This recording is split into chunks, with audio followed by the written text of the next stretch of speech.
ఏపీలో red book పాలన కొనసాగుతోందన్నారు YS Jagan. ఆధిపత్యం కోసం హత్యలు చేస్తున్నారని ఆగ్రహం వ్యక్తం చేశారు. నంద్యాల జిల్లా సీతారామాపురంలో దారుణ హత్యకు గురైన పెద్ద సుబ్బారాయుడు కుటుంబాన్ని పరామర్శించిన ఆయన అండగా ఉంటామని భరోసా ఇచ్చారు. బూత్లో ఏజెంట్గా కూర్చున్నాడనే వైఎస్ఆర్సీపీ కార్యకర్తను అన్యాయంగా చంపేశారని ఆవేదన వ్యక్తం చేశారు వైఎస్ జగన్. నడి రోడ్డుపై తుపాకులు, కత్తులు, రాడ్లతో చంపేస్తే పోలీసులు ప్రేక్షక పాత్ర పోషించారని చెప్పుకొచ్చారు. ఇంత జరుగుతున్న అదనపు బలగాలు ఎందుకు రాలేదని ప్రశ్నించారు. నిందితుల కాల్ డేటా చూస్తే హత్య ఎవరు చేయించారో తెలుస్తుందన్నారు.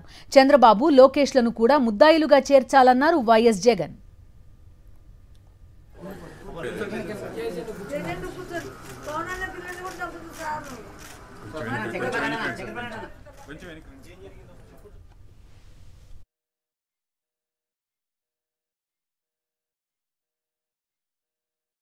వ్యాప్తంగా రెడ్ బుక్ పాలన సాగిస్తూ ఉన్నారు.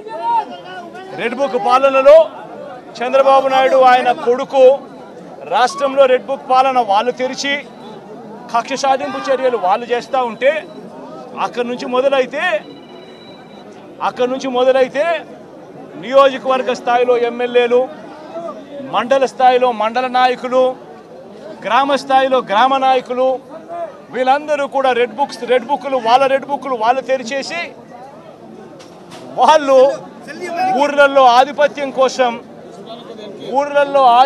కోసం ఏ రకంగా వ్యవస్థలను భ్రష్టుపట్టిస్తూ పోలీసులను నిస్తేదం చేస్తూ పోలీసుల సమక్షంలోనే ఏ రకంగా లా అండ్ ఆర్డర్ను నాశనం చేస్తూ ఉన్న పరిస్థితి ఈ గ్రామంలో, ఈ సీతారాంపురం గ్రామంలో సుబ్బరాయుడన్న కుటుంబానికి జరిగిన అన్యాయం ఒక్కసారి గమనిస్తే ఇక్కడే కనిపిస్తుంది. రాత్రి 9:30 గంటలకు ఎస్ఐకు తాను ఫోన్ చేస్తే ఎస్ఐ ఆ తర్వాత కొద్దిసేపటికి ఎస్ఐ రావడం జరిగింది. ఎస్ఐతో పాటు 2 కానిస్టేబుళ్ళు వచ్చి గ్రామానికి వచ్చి గ్రామంలో ఉన్న పరిస్థితులన్నీ కూడా చూసి ఎస్ఐ సిఐకి ఫోన్ చేయడము, డిఎస్పీలకు ఫోన్లు చేయడము వీళ్ళ కళ్ళ ముందనే కనిపిస్తూ ఉంది. చేస్తూ ఉన్నాడు కానీ ఎవడు ఫోర్స్ పంపించడు. మనుషులు కనిపిస్తూ ఉన్నారు కానీ అక్కడే కానీ ఎవడు కూడా ఆపే కార్యక్రమం చేయరు. చేతుల్లో రాడ్లు కనిపిస్తూ ఉన్నాయి, చేతుల్లో కత్తులు కనిపిస్తూ ఉన్నాయి, మనుషులు తిరుగుతూ ఉన్నారు, మనుషులు ఏదో ఘటన జరగబోతూ ఉందని తెలుస్తూ ఉంది. అయినా కూడా ఎస్ఐ ప్రేక్షక పాత్రే పోషిస్తాడు. ఎస్ఐతో పాటు వచ్చిన 2 కానిస్టేబుల్ ప్రేక్షక పాత్రే పోషిస్తారు. ఎస్ఐ సిఐకి ఫోన్ చేస్తూ ఉన్నట్టుగా, డిఎస్పీకి ఫోన్ చేస్తూ ఉన్నట్టుగా, మిగతా వాళ్ళకి ఫోన్ చేస్తూ ఉన్నట్టుగా వీళ్ళకు గ్రామంలో కనిపిస్తూ ఉంది కానీ ఏ ఒక్కరూ కూడా రారు. పోలీసులు అదనపు బలగాలు రావు. సాక్షాత్తు పోలీసుల సమక్షంలో స్వైర విహారం చేస్తూ ఏకంగా నరకడం జరిగారు. ఎవరు ప్రోద్బలం ఉంది, ఎవరు ఈ పోలీసులను ఆడిస్తూ ఉన్నారు?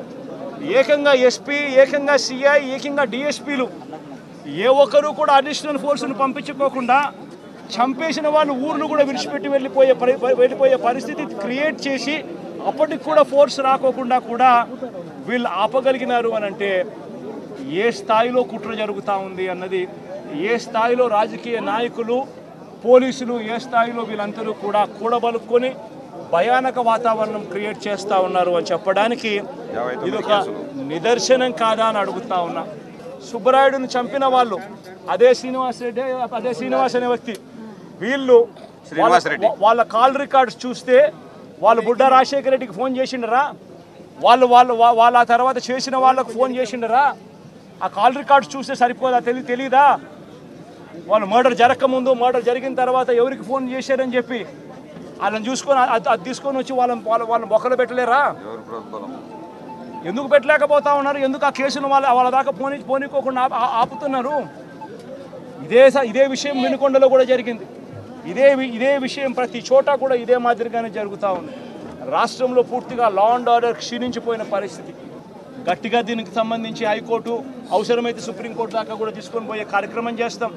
ఈ గ్రామంలో వీళ్ళందరికీ రక్షణ ఏజెంట్లుగా కూర్చున్న వీళ్ళందరికీ కూడా రక్షణ లేదు అని భయపడే పరిస్థితి నుంచి రక్షణ ఖచ్చితంగా పోలీసులు కల్పించాలి అని చెప్పి కోర్టుల ద్వారా ఉత్తర్వులు తీసుకొని వచ్చి ఖచ్చితంగా ఈ గ్రామంలో పికెట్ ఏర్పాటు అయ్యేట్టుగా ఖచ్చితంగా చేసి ఖచ్చితంగా వీళ్ళని కాపాడుకునే కార్యక్రమం ఖచ్చితంగా జరగాలి. అప్పుడే డెమోక్రసీ అన్నది ఈ రాష్ట్రంలో బతికే ఉంది అన్నది కొద్దో గొప్ప కనీసం ఎవరికైనా కూడా అర్థమయ్యే పరిస్థితి అన్న కనీసం ఉంటుంది. నేను అడుగుతా ఉన్నా, ఇది సోషల్ మీడియాలో ఉంది, ఇది వైరల్ అవుతా ఉంది. ఎందుకు ఆ మనిషి మాట్లాడిన మాటలేంటి? మండలానికి మీరు ఇద్దరిని చంపండి, నేను ఉంటాను, నేను పోలీసుని నేను చూసుకుంటానంటున్నాడు. ఇంత దారుణంగా స్థానిక ఎమ్మెల్యేలు మీటింగులు పెట్టి చంపమని చెప్పి చెప్తా ఉంటే పోలీసులు ఎందుకు కేసు పెట్టడం లేదని అడుగుతా ఉన్నా. లా అండ్ ఆర్డర్ బతకాలి అని అంటే, ఇది ఆగిపోవాలి, రాష్ట్ర వ్యాప్తంగా కూడా ఆగిపోవాలి అని అంటే చంపిన వాళ్ళని మాత్రమే ఇరికిచ్చడం, చంపిన వాళ్ళని మాత్రమే కాదు కేసులో పెట్టడం, ఆ చంపిన వాళ్ళకు ప్రొటెక్షన్ ఇచ్చే వాళ్ళను కూడా ఎప్పుడైతే స్టేషన్లలో పెట్టడం మొదలు పెడతామో అప్పుడే ఈ రాష్ట్రంలో లా అండ్ ఆర్డర్ నిలబడుతుంది.